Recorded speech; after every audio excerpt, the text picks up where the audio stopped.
Hello, ladies around the world. This is your host, Yemi Majekodumi from Widow Recovery Secrets podcast.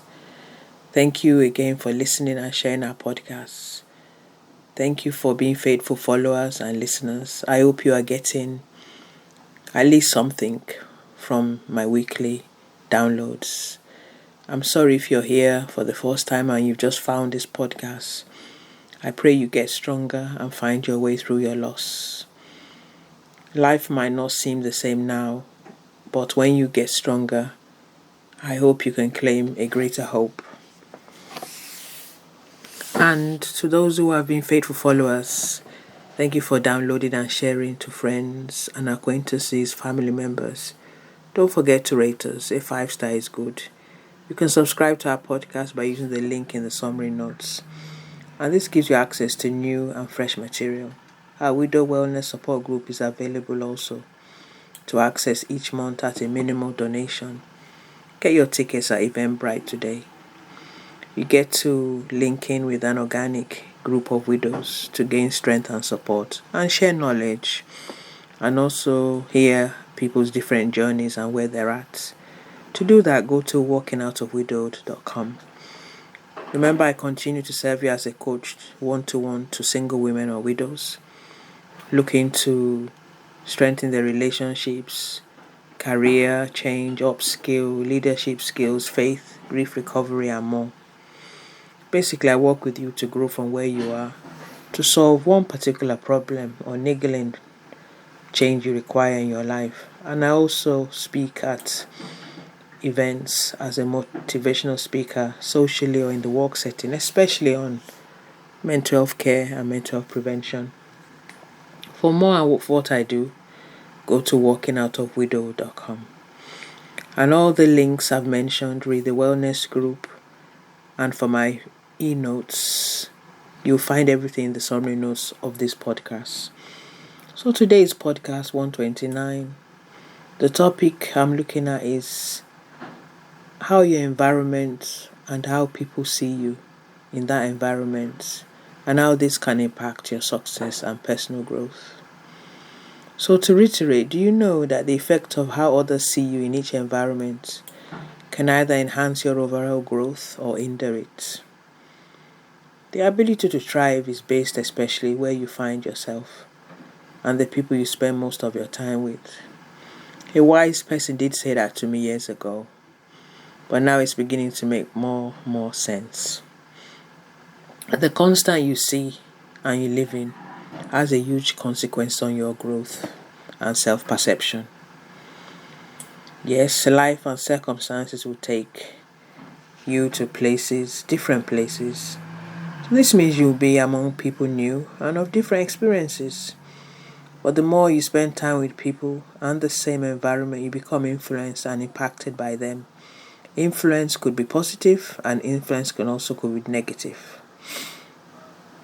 So within the context of this, I'm trying to say we start to see ourselves as those people in that environment see you and who you engage with. It's important to hold on to your own personal beliefs and values as those you spend the most time with can drown or remove or erode your values or beliefs that you hold so dear. Sometimes when you find you're not growing or thriving, you need to come out of that environment or influence that has held you in that view or perception for so long. The environment we are in is a very impactful, or where we see what we see daily, becomes the measure of how you start to measure yourself and worth. How this begins to make sense. So how do you find your way out of an environment that does not allow you to thrive any longer, or one that you have outgrown? Giving you 5 points here to action, and hopefully you take time to listen again and it will be much clearer. Number 1, you must plan on how to remove yourself from such unprofitable settings. So unprofitable settings could be in a relationship that's not going anywhere. It could be in a job you're not thriving anymore. It could be in a neighborhood where you've never been happy for so long.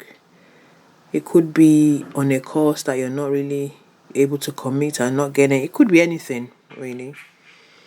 It could even be what you wear, the clothes you wear may not be serving you anymore. Any form of change. So by writing actionable points that get you closer to your dream clearly. So this basically means even though you want change, you have to action.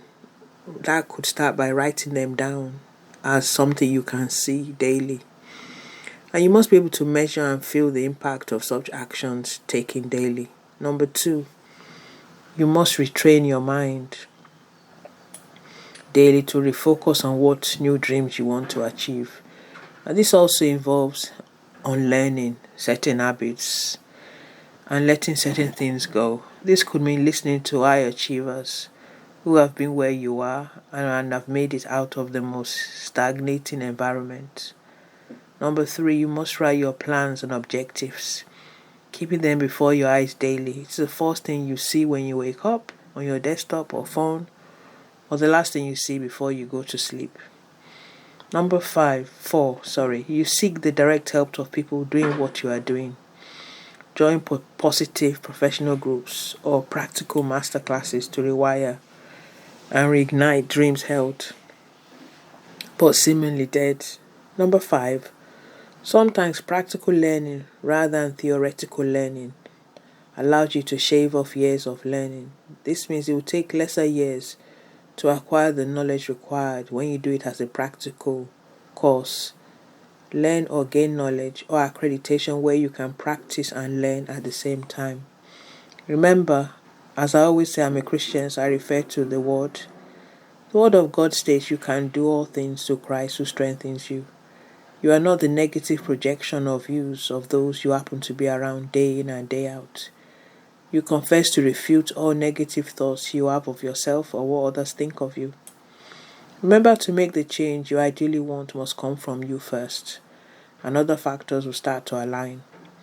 Remember, part of my work is to be your coach, helping you to solve that one problem that has kept you in knots for many years. Do you know that your coach is your confidant that will always believe that you have it in you to reach the level of growth and change you aspire to? I wish you continue to prosper and thrive. I hope this gives you some clarity on why you might be feeling how you do now. Within the context of being a widow, the effect of grief, just the trauma of finding your way, at least in the first 2 years, can really stifle you in many ways. It makes you look at everything around you, things that are working and things that are not working, and you start to want more out of life because death has the effect on us. Once someone has gone, they've lost their life, so then you start to look at how you can add more value to your life. You get strong first, and then start to take those action points mentioned. For further guidance as a widow, get my free prayer Enote on 5 steps that empower you to navigate your loss. Or if you need to know how to pray in your current situation, get my free prayer Enote. You'll find all the links in the summary notes.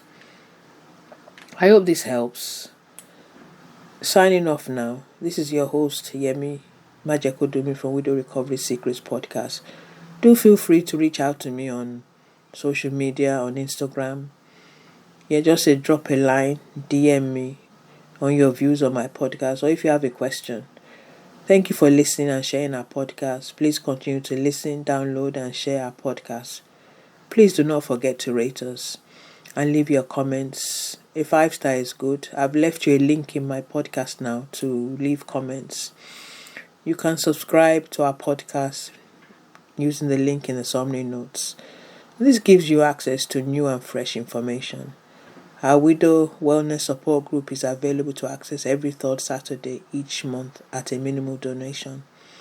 Get your tickets at Eventbrite today. You get to tap into a growing organic group and gain strength from it. Go to walkingoutofwidow.com.